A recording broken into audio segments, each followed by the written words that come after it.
See what you guys bring out.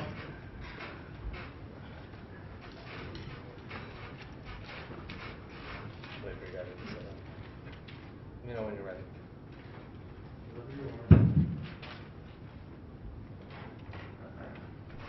Cam, we all set? Everyone set?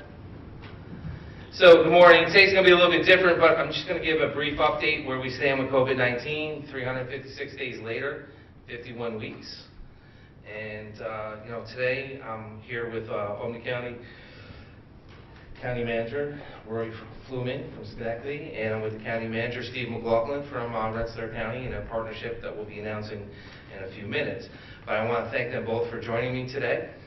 But sadly, I have to start the briefing by saying we had 5 Albany County residents passed away. A woman in her 50s, 2 men in their 80s, a woman in her 80s, and a man in his 90s. My thoughts and prayers go out to the 5 additional family members for these difficult times of losing a loved one. And again, it's hard. It's hard to say goodbye to anyone, but it's harder in these times to say goodbye. So that brings us up to 358 total since the outbreak started almost a year ago. So my condolences goes out to everyone. As of today, there's 20,663 cases of COVID-19 in Albany County, 59 new positive cases today, 46 new positive, yesterday there was 46. On the 5-day average, it's 62.8, and the day before that was 66.4. There are currently 1,478 people currently in mandatory quarantine, and yesterday that number was 1,494. Of the positive cases, 15 have had close contact to a positive case. For healthcare workers, 1 reported traveling out of state, 39 do not have a clear source of infection. As of today, 64,655 people have now completed quarantine. 20,102 of them were positive COVID-19 cases and have recovered. 81 recoveries since yesterday, 4 new hospitalization, 41 people currently in the hospital, and yesterday that number was 41. There are currently 5 people in the ICU. Yesterday that was 4, so that went up 1. Overall, we continue to go in the right direction. Please continue to wear your mask, cough into your arm, clean your hands, stay 6 feet apart. We're getting through this. The light's at the end of the tunnel. Things are improving. So please, by all means, continue to do the right stuff. To get vaccinated at the state-run facilities, check your eligibility. You can continue to check the state's website and their hotline at 1-833-697-4829. United Way, the number 211, thank you to what they're doing. And you can still use the pre-registration tool to get people on the list so we can contact them for future vaccine pods. So again, go to our website, albanycounty.com. You can see your eligibility. You can see if you want to get the COVID-19 testing. And like I said, Whitney Young's not doing it. They're doing it for appointments only at Whitney Young, but they pretty much change over the vaccines over to the shots. Again, vaccines are available at the Albany Armory today, at the Washington Armory. Starts today from Rensselaer County, Schenectady, and Albany County in a certain zip code. Registration starts at 8 o'clock for next week for the pods that open up outside that zip code, so that's a good thing. And they're supposed to be doing 1,000 a day for 7 days a week, so that's a good stuff. So we're here to continue to talk about what we're going to be doing on a different approach. But I just want to say this before I get into the other part of this briefing. 6,304 first doses of the vaccine we got out, 2,473 second doses, and these are just the pods at the Times Union Center. As we announced yesterday, we're doing another pod this Saturday. We got more vaccine, and I'm going to get into that in a minute.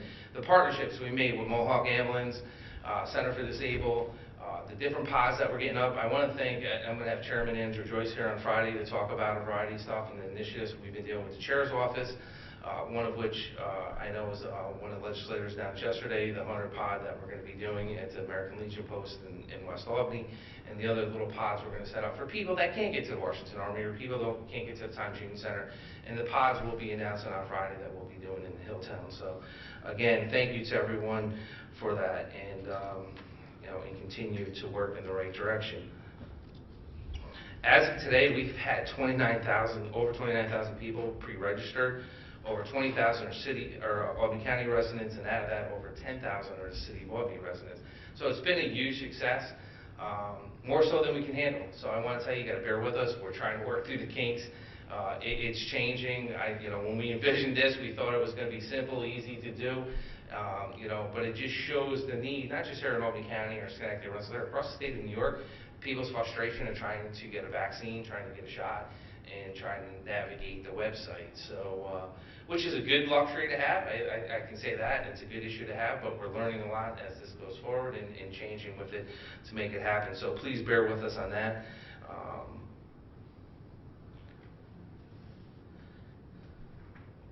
We have residents that go from one county to the next. We have people that live in Albany that work in Rensselaer County, or live in Rensselaer County, work in Albany or Schenectady. And the one thing is partnerships that really get you through everything. And these last 12 months, one thing I learned from the hub, and the one good thing about the Capital District Hub, that when the governor put that together, was we communicated. We've always communicated in the past. We used to have a quarterly meeting with all of us to discuss how we can work together to go forward on different initiatives, be it on certain topics. But the way we have to work together, the way we have to be in this together. And I can't thank Steve McLaughlin and Rory Fluman for the partnerships to really work for the people. And when you sit there, you usually, when it comes to economic development, we get into competition. I want them in Albany County, he wants them in Rensselaer County, we go back to fighting. Same thing with Schenectady and Albany, between Schenectady Community College, Hudson Valley. There's a lot of arguments that go on at times on different variety of things. But one thing that has been consistent for these last 12 months is that the three of us have left our egos at the door. We don't get into the political arena. We don't get into anything else. It's about getting vaccine in people's arms. And it's about getting through this health crisis, this economy crisis. And I couldn't have asked for two better partners in Steve Bozier up in Saratoga, which we'll be doing stuff with Steve in the Saratoga County, announcing that shortly. But really working with these two gentlemen in these two different counties. And, I've gotten to know Steve closer over the last couple of years. And I got to tell you, he's, heart's into it, doing the right stuff. And we're always trying to figure out how we can make this happen. So it started with a phone conversation I had with Larry Schwartz on Saturday. Talking about vaccine, get more vaccine. And I know we got the super site, and that's great. And that super site's another useful tool that we have with Albany, but we still need to do more. And so talking to Larry and going back and forth, and one of the things we decided was like, hey, let's do this in a partnership. Get us more vaccine, and he's like, well, if I get more vaccine, executive, are you going to be able to get out? I said, not only that, I'm going to reach out to our partners in Rensselaer and Schenectady, and we can do this together.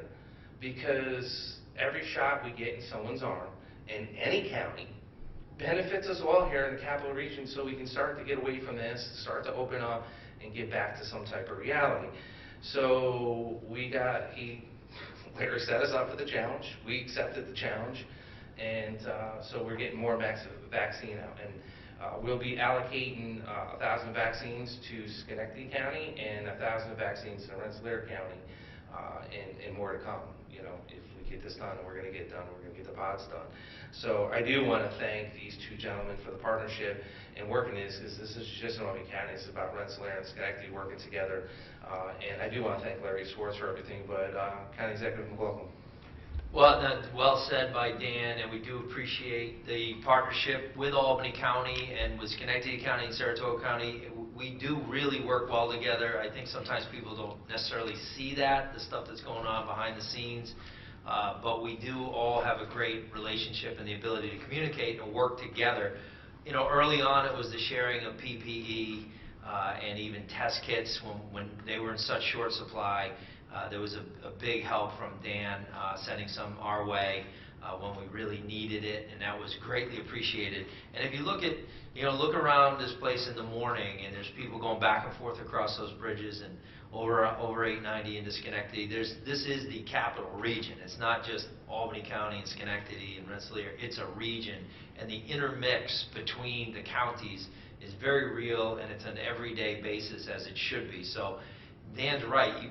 Any shot we get in the arm is moving us closer to normal. So we're real appreciative, and we appreciate Larry Schwartz kind of paving the way there on the governor's end of things to allow us to be able to use those vaccines. If you send a whole lot of vaccines anywhere, it's hard to get them all out the door. But when we all work together, it becomes easier. So we're real appreciative of that, Dan, and we'll, as we have every week, every one of us will make sure that those vaccines are 100% used. So I think rapidly, hopefully, we're moving to a place where anybody that wants a shot can get a shot. I think that day is coming. The president was talking about that yesterday, and I think that day's coming. But for now, there's still a little bit of a supply issue, but it's starting to lighten up. So when we're able to share like this, it just makes everybody's life much, much easier. So thank you, Dan. Appreciate it. No, Steve, thank you for your leadership. And, it's funny, I get the jokes all the time. Because chair of the party and vice chair of the state party, and then they're like, how do you get along with McLaughlin? We don't talk politics. We just get the job done.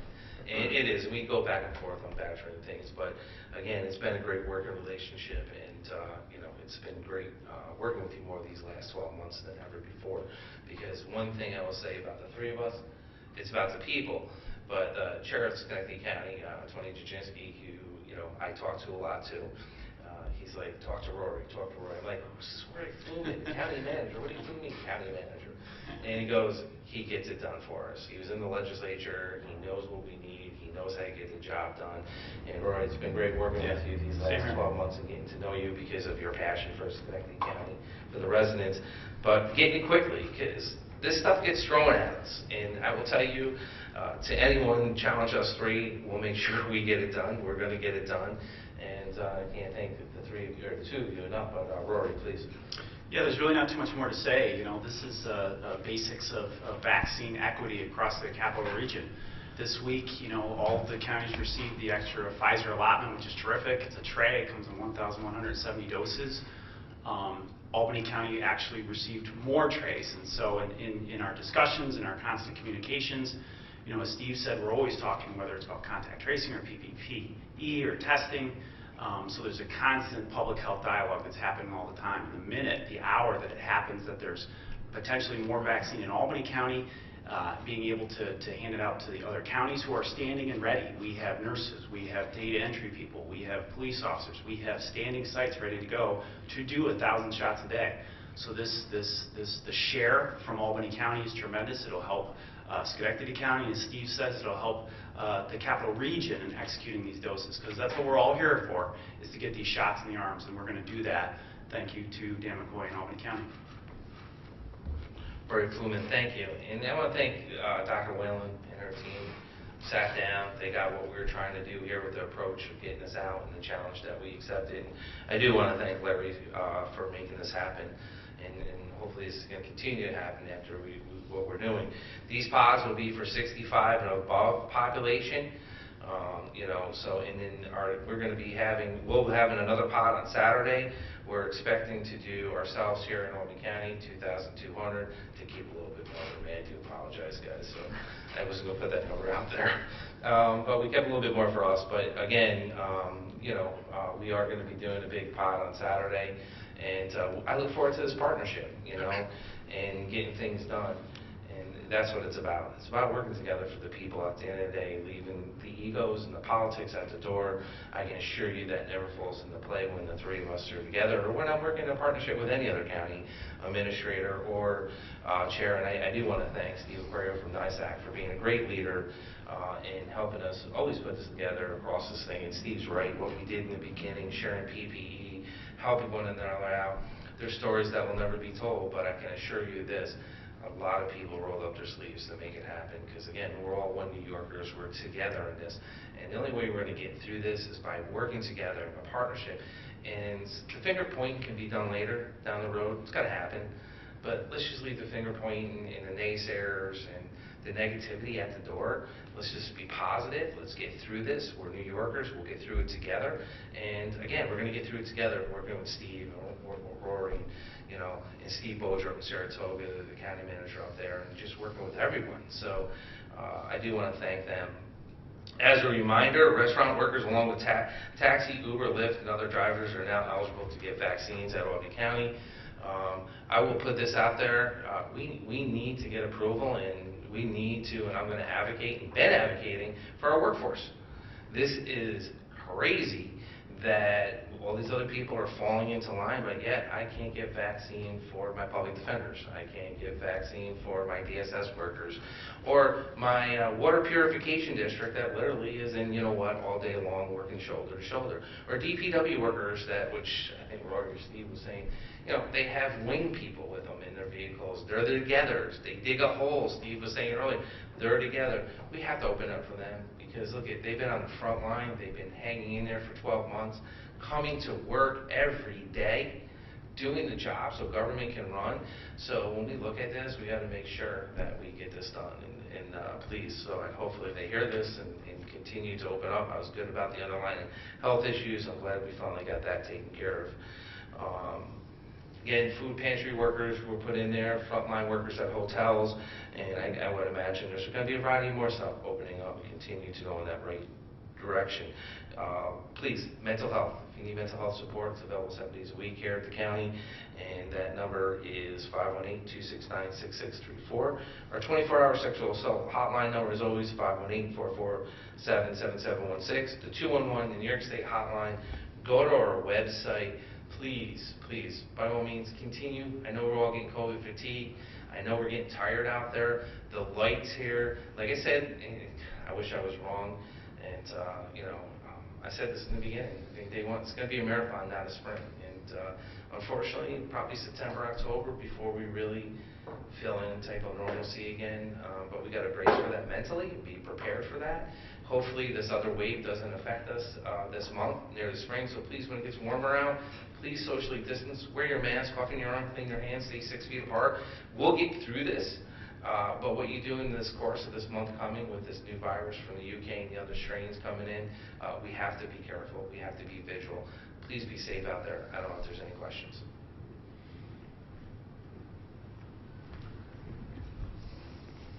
First for Dan, the 5 deaths today, do you know where those people are? Were they nursing home residents? Were they just hospital admits? Yeah, I'm sorry. I actually kind of skipped over that, and I'm glad that you said that. So they are, let me see here, reported deaths in Albany County single group living facility. So yes, nursing homes or a living facility.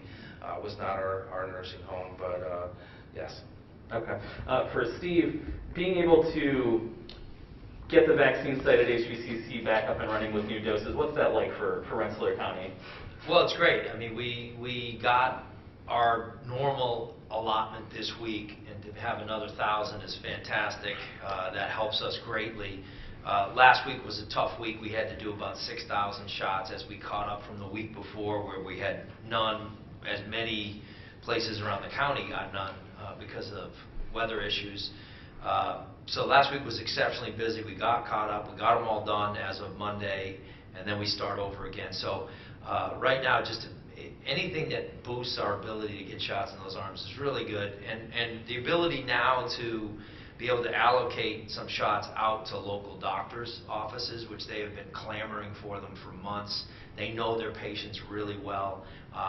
This is the stuff that's really going to get this snowball rolling down the hill and picking up speed, is the ability to get these out in widespread distribution. So as we've all known and thought and said for a while now, pretty soon there's going to be shots all over the place, and we're getting closer to that little by little. So I think probably, you know, April, May, June, somewhere in that, it's just going to be whoever wants a shot can get it. But right now we're all dealing with these lists and these silos, and it makes it a little bit difficult when you have to say no to somebody that, as Dan was talking about, our workforces, we need them. So there's still a little bit of selectiveness. So being able to get up and running as fast as we can is key. And other counties have done it, vaccinating the elderly, the homebound, by going directly to them. Are there plans in Rensselaer County, is a very rural county, plans to get out into areas, maybe setting up smaller clinics or going directly to people's homes? Yeah, 100%. We've been talking about that from the beginning. But when you only had, let's say, 600 shots a week and 300 of them were for essentials, and you're very limited. It doesn't make any sense really to go out into the one-offs, we would call them, you know, each home.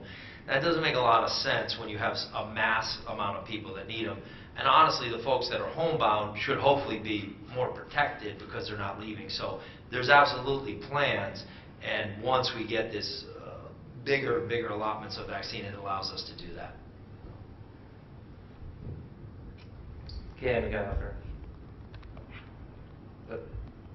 Just if the three of you could even go through and just elaborate, are there any other locations that you're planning on setting up? If for some reason we do get suddenly an amount of vaccines, a large amount of vaccines, how do you ensure that those will get out? Do you have to turn away at some point, or? I hope not, and I'll let them speak. This is part of this partnership that we've been in, but we're saying you give us more vaccines, we're going to get it out, we're going to get pods. I'll be having Chairman Manager Joyce on Friday to talk about some of the more homebound initiatives that we're doing besides with the Sheriff's Department, and to address these issues. And again, it's great to have these mass sites, but all three of us here know that we need to still do a better job of getting people that are at homebound, or I think it was a report from Channel 10 that the mission, homeless people is another one we have to tackle on the Capital District standpoint. But, yeah, congregate housing obviously is an easy one. In Schenectady County, we were able to do a pod at 10 apartment complexes, YWC, YMCA, but it's so vaccine dependent. So as the days go forward and we receive more of an allotment, we'll be able to do much more of those and getting those doses in the arms of those folks that are right in those equitable areas, right in those places where there are high congregate areas of living. Yeah, it's very much the same across probably every county in the country. Everybody wants to go into those apartment complexes. The state's actually done a pretty good job. Like in Troy, they showed up at Kennedy Towers. It's great. We can certainly go into other senior housings. That's a quick, easy one to do. But we will be up in the rural areas. We've been very active, I'm sure Dan and Rory have, making sure we're reaching out to the inner city communities as well, making sure that nobody gets overlooked. None of us want to overlook a single person, but it really up till now, and even now it's not an abundance, but there's more. But for the past 2 months or so, it's been a pretty scarce resource, which is why we were sort of stuck doing just the one pod. As that becomes more available, we're all able to spread out into the far reaches of our counties.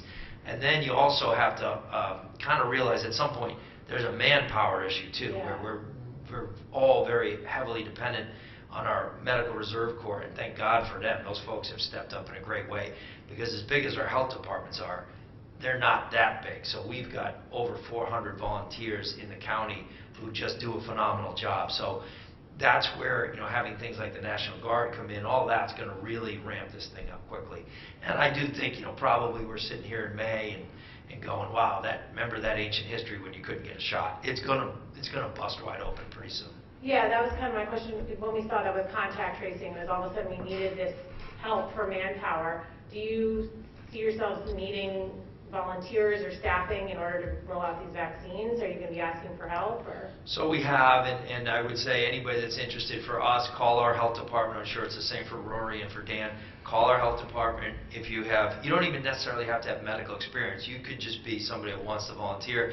Maybe you're checking people in when they come in, getting them all registered, ushering them through the site, things like that. So if you have that drive to volunteer, which many people do, please reach out to our health department, I'm sure the guys as well, and we'll get you signed up. I just have one last overarching question for the three of you. What are your top 3 priorities right now for your counties? At this very moment, what are your top 3 priorities?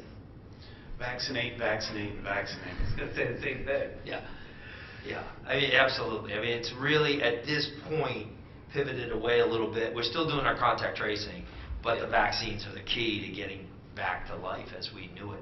We need to get to 70% of our population so we can get back to some type of normalcy and start opening up more and more to make people feel better about themselves, but about going forward. And it is the vaccines the key right now.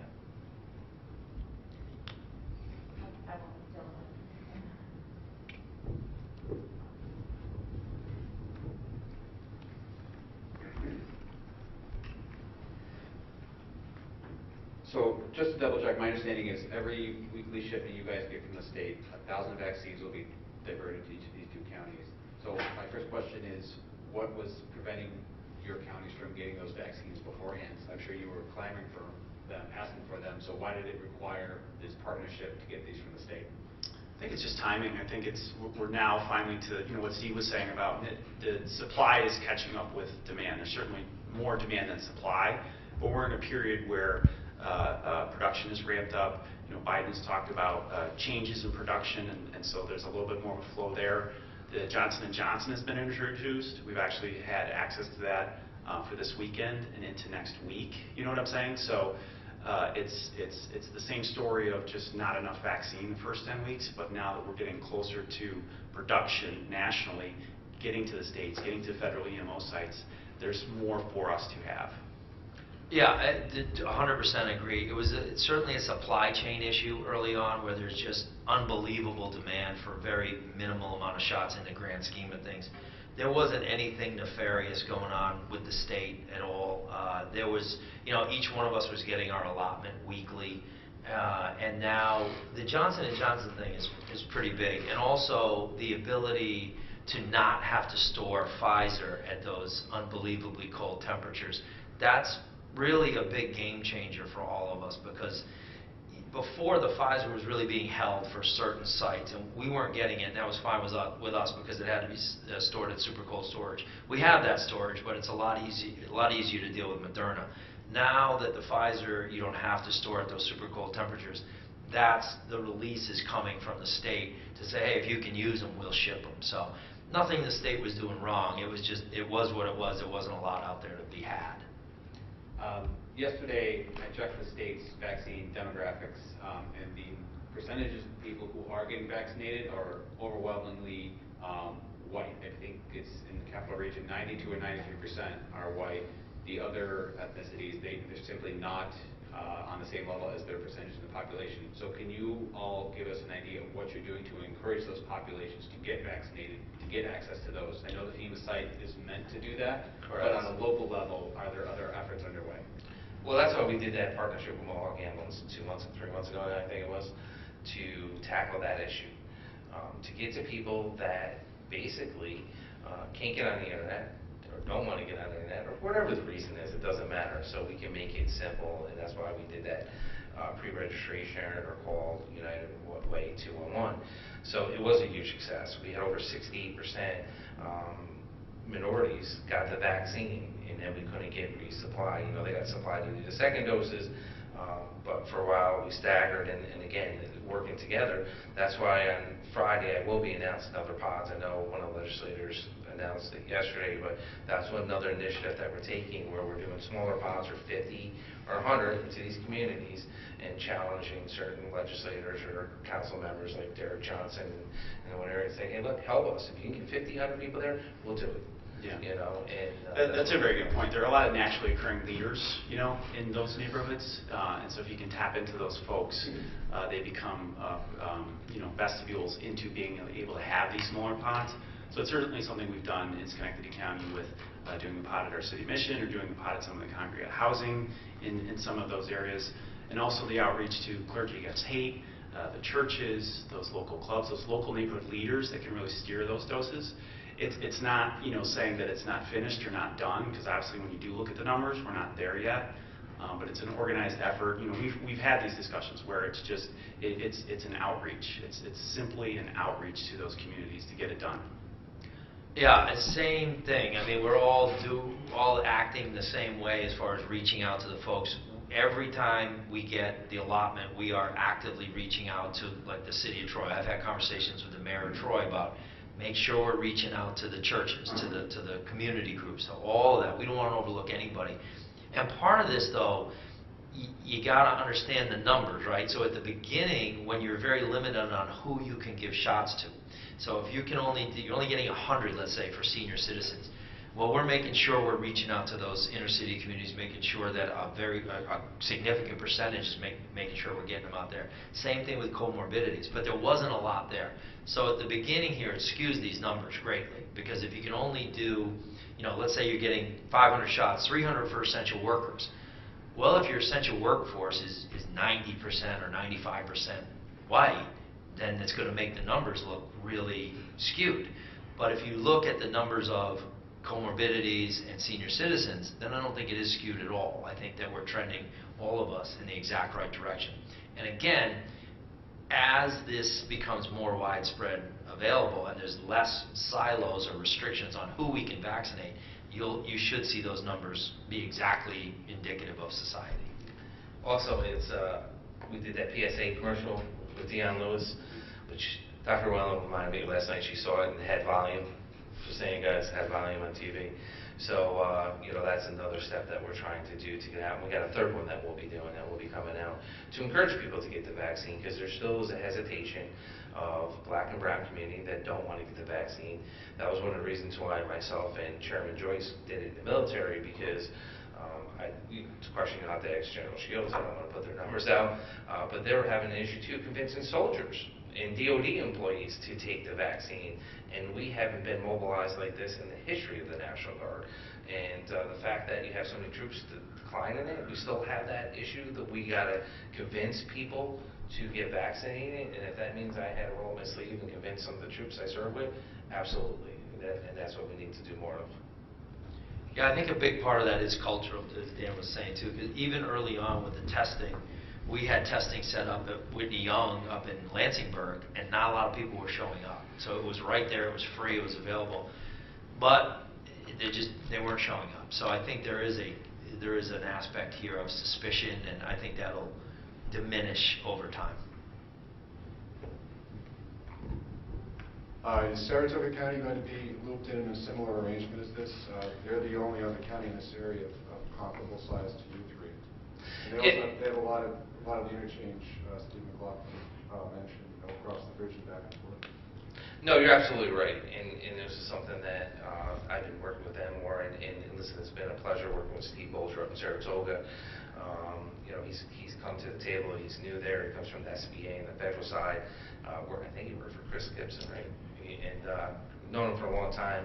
So that relationship's there. We just had to act quick, got it done, and that's why I said I plan on in the future, if we continue, I'll say to Larry Schwartz and to the governor, please continue to challenge us. We'll get the vaccine out, and no matter how much you want to give us, we're going to make sure we get it out. And and again, Steve McCoy from NISAC, because this is what it's about, partnering with every county across upstate New York. There's 57 counties in upstate New York, and there might be another county that I can partner with. And if we can do that, and listen, my first priority, as these two gentlemen's priority is the constituents I represent in Albany County, but we're all one. And if we can get a shot in the arm, that's all that matters in partnership, and do it fairly and equitable.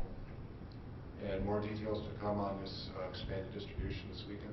Yes, I'm going to do that with Chairman Andrew Joyce on Friday and talk about all the new other initiatives that we got going on. We kind of got out of the gate a little bit yesterday, but it's an initiative that my office and the chairman's office has been working on to make sure that, and it's like the two of us have always said, Steve and I, that it is hard. We have to get into these communities. We have to change the model. One model doesn't fit all. And it's great. We got the UOB drive-through, or not drive. I say drive-through. You park your car and walk in. I got corrected on that. Thanks, Dan. The other damn glitch. And the Army's good too, but it's not going to fit everybody. And we have to, as officials representing our counties, figure out every neighborhood. 2nd Street might be okay with going there, but 3rd Street's not. So to make it work, we have to bring that model to that neighborhood, and that's our job as officials.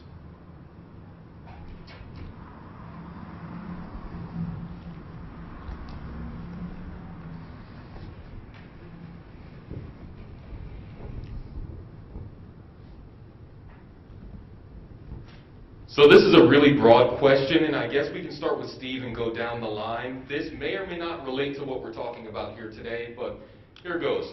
How, if in any way at all, does the removal of the governor's emergency powers give you more latitude when it comes to things like this or anything else? Because it's something that has come up routinely over the past 11, 12 months. What can you or can you not do because you're not allowed to? I know. I have not read the new bill completely, so I can't really speak to it. I will be reading through it today. So I think any latitude we get in the administration of vaccines is nothing but positive for the people of this region. So I don't want to go too far off topic, but I would say any latitude we can get is we're going to make the best use of that. I'll echo that. Same thing. It's hard to explain to people. We've lost all of our power 12 months ago, and it's just another tool in the arsenal that will help us continue to go forward. But again, if I take anything say, out of a negative, and the positive is this. It really brought us together and working together because we had no choice. We had to get through this together. And as things change and the executive orders change and our powers change and the regional control boards continued on. And I do want to thank General Murphy. I do like Anna. It's been great working on that. I do like General Shields better, just to say. I still work. You're going to get it I now. still work for it. I know. I'm going to stop. Yes. That's I didn't say that, Pat Murphy. Yeah. Rory. Yeah, so, the governor's removal of emergency powers, I mean, that's almost just a situation that's out of the control of the three gentlemen sitting here, so, what we can and cannot do for the past 12 months. The point of the control room has been, okay, these are the rules, which are based on CDC. At this moment, we're in 1A and 1B, specifically who we can vaccinate. So there's always been a little bit of latitude within those rules. And that's why we take that time, for us being on the phone with each other, or the constant control room calls, or the constant communications with state level health department, or the governor's office themselves, to make sure that each county is enabled to facilitate everything that we're supposed to have been doing. And it's been hard because either early on we didn't have enough test kits, not a state problem, a national supply chain problem, not enough PPE, again, not a state problem, but a national supply chain problem. And it's similar to the vaccinations here. So I think the message today is, we are so very close to having almost too much vaccine. So, these issues of what we can and cannot do will almost be irrelevant in the next 30 days because we're really close to being able to vaccinate, anyone we need because of supply. So this whole time it's been about supply and not so much about the statewide emergency powers. Any other questions? What about reopening? We're starting to see the state of Massachusetts reopen. I can hear you, but the people at home can't. What about reopening? Where do you see things going? We're starting to see Massachusetts lift capacity for the restaurants, things like that. I mean, do you saw the answer? My opinion is this, Dr. Fauci's been correct. We got to be careful with the vaccine. Like Steve was saying, in another month or two, we're going to have so much vaccine, we're going to be at that 70. We can't get there, and that's what I'm just saying. People, please just keep, don't get COVID fatigue. Don't think as the vaccines just starting to roll out, we can all just reopen quickly. We have to get open. We are starting to get open. We have to get more capacity open, and it's getting there. So just got to be patient. We're close. We're close. Yeah, when we say everything is about vaccination now, because when the CDC puts out that if you have herd immunity or you have that person vaccinated, and within 14 days that person is not required to quarantine if they've been exposed to somebody who is positive, that's a clear sign that if we can get to herd immunity, we can get done what we're talking about, is vaccinating as many people as we can, then at that point, then those social measures can be relaxed. But what Dan was saying, what Dr. Raylan has said, it's just smart, it's just safe, and we'll wait for guidance to see how the public at large, the rules that we can work within. Yeah, and I think that, we certainly need to move toward that as quickly as we can because that's how all of us pay the bills, is with that sales tax revenue. And if you're not getting it from sales tax, you got to get it from property tax, and none of us want to raise those. So it's important that we move forward, and I'd like to, maybe some of the randomness, we can start moving away from that pretty quickly, like, what's the difference between 10 o'clock and 11 o'clock? So I think we can loosen up a little bit, but the more shots in the arms, the quicker we can do it. So I think it's coming sooner rather than later.